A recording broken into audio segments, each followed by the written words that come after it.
കത്ത് വല്ലതും ഉണ്ടോ ബോസേ? നിനക്കാര് കത്തയക്കാൻ? രാമകുടി ചേട്ടാ, ഒരു കത്തുണ്ട്.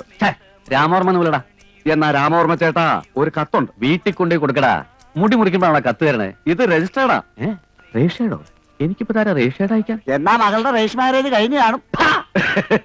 കൊട്ടാരത്തിൽ നിന്നാ, ഉദയപുരം കൊട്ടാരത്തിൽ നിന്ന്. കൊട്ടാരത്തിന്നോ? ഈശ്വര, ഞാൻ എന്താ സ്വപ്നം കാണുകയാണോ? ചേട്ടാ, ഇതിലൊന്ന് ഒപ്പിട്ടേ, ഓ. എന്നിട്ട് സ്വപ്നം കാണാം. പൊട്ടിച്ച് വായിക്കട്ടെ.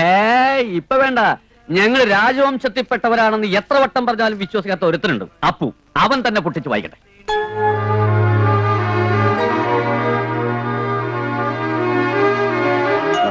എന്താ അപ്പു, എന്താ വിശേഷം? ഉദയപുരം കൊട്ടാരത്തിൽ നിന്ന് പാലസ് സെക്രട്ടറി നാളെ ഇങ്ങോട്ട് വരുന്നു.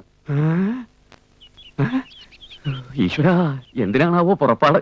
പണ്ട് ഇവിടത്തെ മുത്തശ്ശിയെ രാജാവ് കണ്ട് മോഹിച്ച് സംബന്ധം ചെയ്തതല്ലേ? അതെ. ആ വകയിൽ ഏക്കർ കണക്കിന് ഭൂമി കര ഒഴിവാക്കി തന്നിട്ടില്ലേ? അതെ അതെ. അതൊക്കെ വിറ്റും കളഞ്ഞു. ഒരുപക്ഷെ അതൊക്കെ പാട്ടത്തിന് തന്നാവും. ഇപ്പൊ അത് തിരിച്ചെടുക്കാനോ ജപ്തി ചെയ്യാനോ ആയിരിക്കും സെക്രട്ടറിയുടെ ഈ വരവ്. എന്റെ ഈശ്വര,